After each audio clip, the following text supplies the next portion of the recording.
although Cliff's presence isn't any higher in the mix on Puppets than it is on previous albums, his songwriting influence is all over it. You've got to remember that by this point, Cliff had been in the band for something like 3 years, and in that time he had been teaching the other guys about the rudiments of musical theory, because he was a trained pianist. He'd studied Bach, he'd studied all sorts of classical theory, and he passed those lessons on to James and Lars. It was Cliff who gave them that anchor that allowed them to go on and explore different areas of music. And I really feel you listen to what they did with Master of Puppets, and they were never again so enriched in such a diverse manner. Cliff Burton is not an average bassist. He's like classically trained. You know, he's been playing since he was in the womb, and you know, and he just kind of sees himself as having every bit as much right to kind of take center stage as, you know, Kirk Hammett or James Hetfield should be. You know, I mean, there's a reason why he's like a bass hero. It's just because he just didn't take that shit. Well, he was just so fucking cool as well. You know, I mean, you know, you can see I modelled my haircut on Cliff Burton. You know, it's you know, the man had really fucking long hair and he wore flares. You know, no one else in a thrash metal band wore flares. That's a fact. You know. And no one said, oh, you look a bit stupid in your flares, mate. They all just went, you're Cliff Burton, I love you. You know, Cliff Burton, cool, on a stick. I saw them in the UK, then they went, about a week later, Cliff died. We all spoke to them, and I'm sure Johnny Z spoke to them as well, because he was probably still closer to them than anybody. I know I spoke to them, but it was very much a decision that they had to come to themselves, and they took some time off to decide what they were going to do. But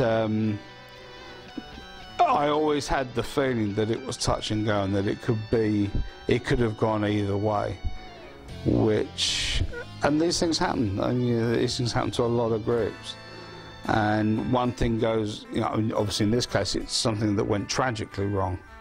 I mean, it can't go worse. Cliff died midway through the Master of Puppets tour. It was in Scandinavia, so they still had quite a lot of dates that they were yet to finish there.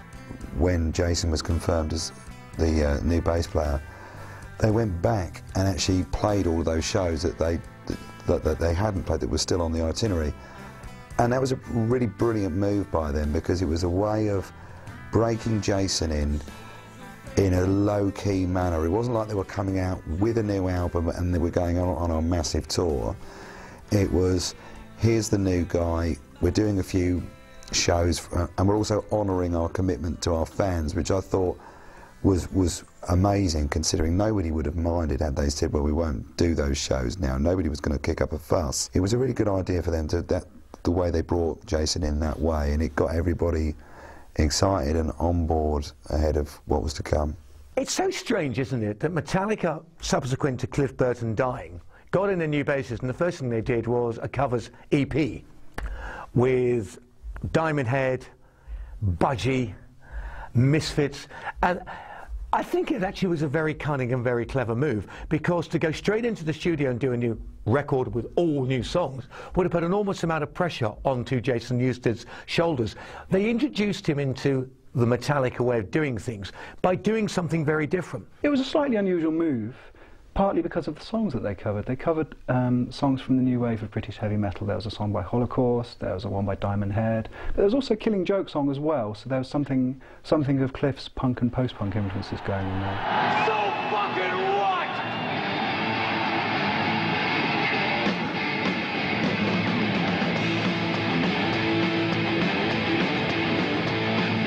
I've been to Houston and I've been to Brighton, I've been to Woodstock too.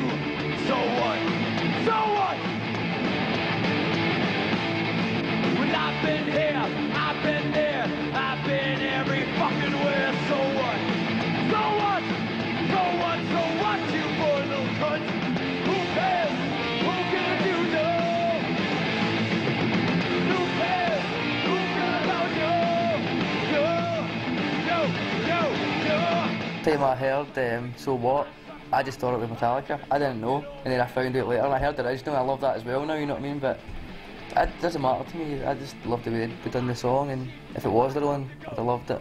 It was just totally different. Nice to hear something like It's a great song. I had it in my car constantly for one summer. Windows down, drive by the school, full blast.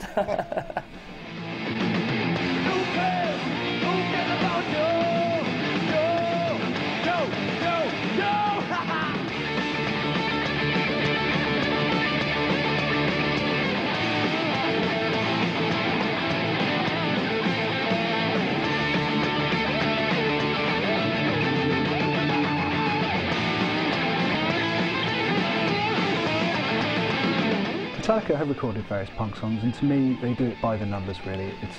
They don't have the punk edge, they don't have the punk rawness. Their aggression is entirely of the metal school. Nonetheless, it's doable.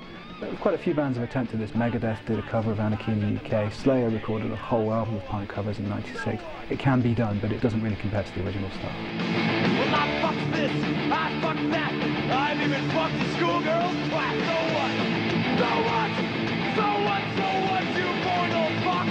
Who cares? Who cares you do? Yeah, who cares? Who cares about you?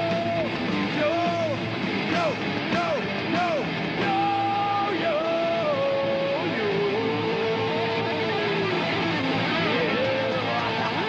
You know, that's them just showing everyone where they come from, in the same way that Bread Fan is as well. Budgie, a very underrated band, not really very liked because they've had a really stupid sounding singer and lots of very, very bizarre song titles like Hot as a Docker's Armpit and In the Grip of a Tire Fitter's Hand. So they weren't the most obviously commercial band ever, but they were quite good.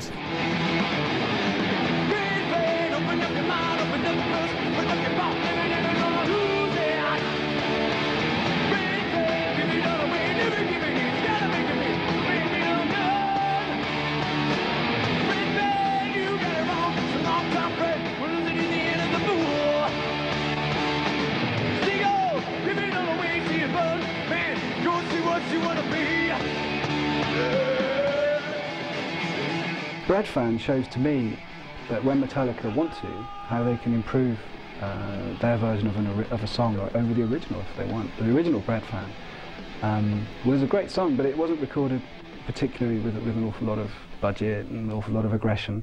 When Metallica did it, their version was amazing. It was absolutely incendiary. It was really, really fast, really, really precisely played, and it has this old school, slightly bluesy element because the riff is based on a bend.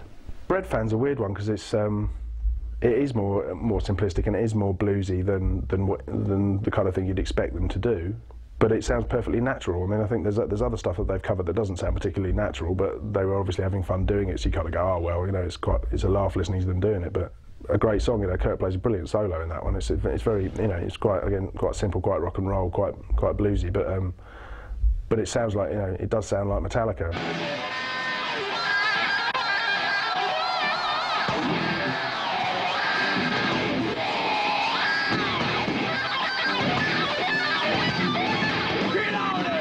And because he wasn't trying to emulate the solo at the time by a guy called Tony Ball, he did it in his own way. And because he did it in his own way, he put his own stamp on it, while strangely enough also paying an enormous amount of respect to the way the original sounded. So he did a really good job of crossing that bridge, because you want a cover to sound enough like the original to recognise it, but sufficiently individual so it doesn't just sound like a note-for-note copy. It's not mimicking, it's emulating.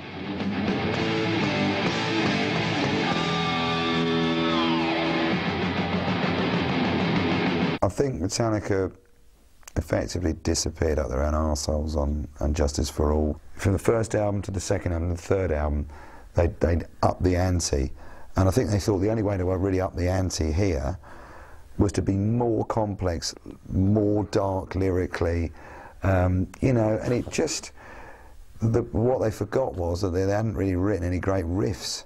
They're all very, very good compositions, but they're all very uncomfortable. And I think that's the point that people make these days with Justice for All. It's not a happy album, it's not a pleasant album, and it's an album that you feel a little bit like you want to back away from. On Justice for All, you've got the first fruits of, you know, the first signs that James Hetfield was beginning to sing about himself a bit more, particularly on Dyer's Eve, which is about his horrendous childhood and how, you know, how appallingly his dad, you know, would treat him, and that he had quite religious parents, you know, and how, you know, the dim view they took of everything that James Hetfield stood for, and how he felt that he was a disappointment to them, and how they were cruel to him, and all this kind of stuff, you know. The lyrics on Injustice for All, for the first time, were political. They didn't really allude directly to any particular institutions or organisations, but it was apparent that rather than singing about Satan and all those ridiculous cliches as they had done on early records, they weren't singing about biblical plagues in Egypt anymore.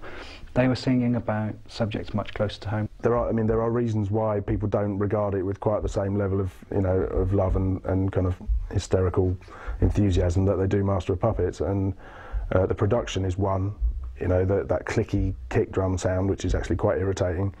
The fact that you can't hear the bass guitar. It's a very stripped down album in some ways, and because the songs are actually more progressive and more complex and more kind of self-indulgent than anything they'd done before, if it had had the production that Master of Puppets or Ride the Lightning had, a bigger, warmer, you know, fuller sound, perhaps it wouldn't, you know, it would have been as revered as Master of Puppets. It was decided, and I use "it was" rather than the band decided, because I'm not convinced they ever went along with it wholeheartedly, but it was decided that Mike Klink, who'd worked with Guns N' Roses on Appetite for Destruction, should be the guy to produce what was to be Injustice for All. And they went into the studio and it did not work. And they spent ages trying to make it work, and eventually ran out of money and ran out of time, or came close to running out of both. And they did the only thing that was logical. They ran back to the guy they understood, Fleming Rasmussen, and said, "Help!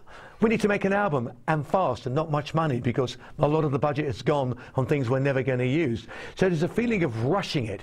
And I think that's part of the reason why the bass is so low, because I think they rushed everything and probably didn't realise at the time the bass is fairly heavily mixed down. You can't hear Jason Newsted. There is no bass on that album. Where it is the biggest question in Metallica's career that everybody asks, and there is no answer.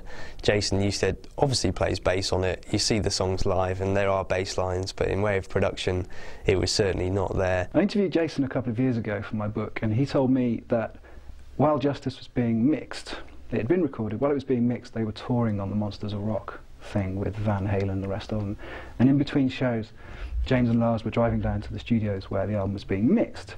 And at one point they said to the mixers, take the bass down to where you can barely hear it, and then knock a dB off the top of that as well. So I said to Jason, well, why would they do this? You know, you're a great bass player. And they said they had a multitude of reasons. One of them was they weren't too confident about his skills when he was replacing Cliff. Secondly, there was a slight click because his plectrum was hitting the strings, but that's stupid because you can take that out anyway in the production.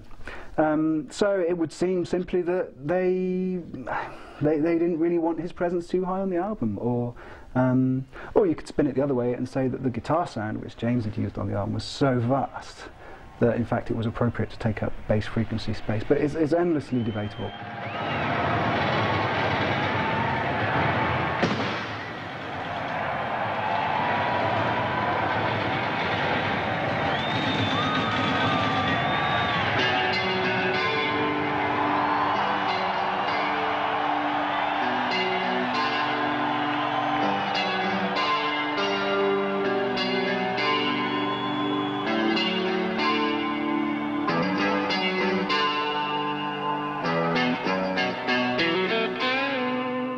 You're beginning to get a more kind of an angry, more personal Metallica coming through, and you've got something like One, which is obviously, you know, one of the most harrowing things that they've ever written about. You know, it's in some respects One is a kick-ass metal song, but if you actually read the lyrics and try and put yourself in the mind of the character in One, there isn't anything more horrific than that, really. One is the standout track. It starts off with the helicopters and the machine guns, leads into something very doomy, which they borrowed and inspired by a Venom track called Buried Alive, and then slowly opens up into this huge grey anthem. And grey is what really, colours is the wrong word, what really shades it and makes One such a magnificent track that to this day is such a crucial part of their live set.